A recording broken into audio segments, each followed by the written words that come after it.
Bharatiya Janata party के लोग ये शिक्षा को समानता की बात नहीं करेंगे, ये ग्लोबलाइजेशन की बात करेंगे। बिहार जो शैक्षणिक रूप से बहुत पिछड़ा राज्य है, अब समाज के अंतिम पायदान पर खड़े लोग हैं, उन्हीं के बच्चों प्राइमरी और सरकारी विद्यालयों के अंदर पढ़ रहे हैं। कहीं शिक्षक नहीं है, कहीं भवन नहीं है, कहीं आपने उत्क्रमित करके आपने हाई स्कूल बना दिया।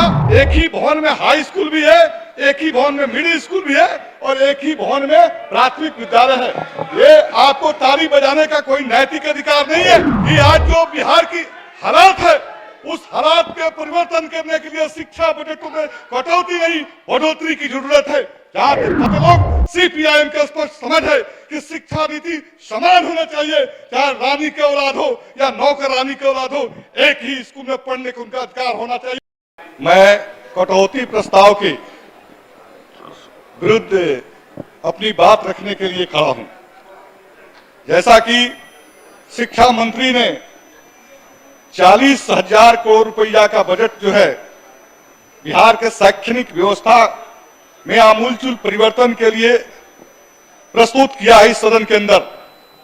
मैं विपक्ष के लोगों से आग्रह करना चाहता हूं कि बिहार जो शैक्षणिक रूप से बहुत पिछड़ा राज्य है, उस राज्य को अगर 40,000 करोड़ रुपया बजट मिल रहा है तो कटौती प्रस्ताव लाने का कोई औचित्य नहीं बनता है।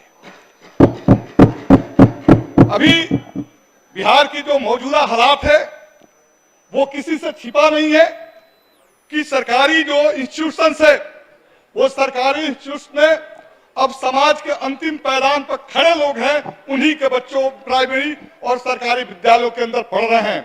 उन सरकारी विद्यालयों की हालात किसी से छिपा नहीं है, कहीं शिक्षक नहीं है, कहीं भवन नहीं है, कहीं आपने उत्क्रमित करके आपने हाई स्कूल बना दिया। एक ही भवन में हाई स्कूल भी है, एक ही भवन में मिडिल स्कूल भी है और एक ही भवन में प्राथमिक विद्यालय है। ये आपको ताली बजाने का कोई नैतिक अधिकार नहीं है, क्योंकि 17 सालों में 15 साल आप उस सरकार के हिस्से रहे, इसलिए ताली बजाना आपका ये अधिकार नहीं है।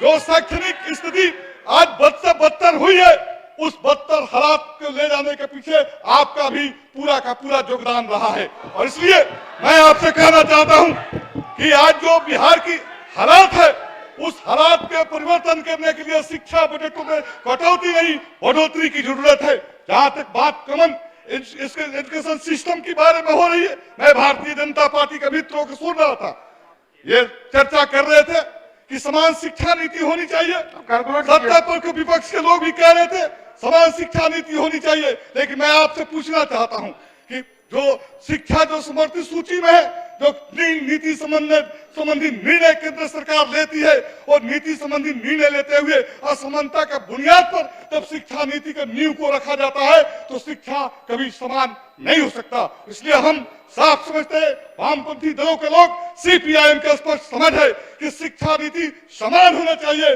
चाहे रानी के औलाद हो या नौकर रानी के औलाद हो, एक ही स्कूल में पढ़ने का उनका अधिकार होना चाहिए। अगर आप सहमत है तो सत्ता पक्ष और विपक्ष दोनों के लिए दायित्व होता है कि बिहार विधानसभा के अंदर कॉमन एजुकेशन सिस्टम पर बिल लाए और वामपंथी दल उस बिल का समर्थन करेंगे। हम मांग भी करना चाहते हैं, लेकिन ये भारतीय जनता पार्टी के लोग ये शिक्षा को समानता की बात नहीं करेंगे, ये ग्लोबलाइजेशन की बात करेंगे, उदारीकरण की बात। आपका भी समय 2 मिनट का है, अब समाप्त कीजिए।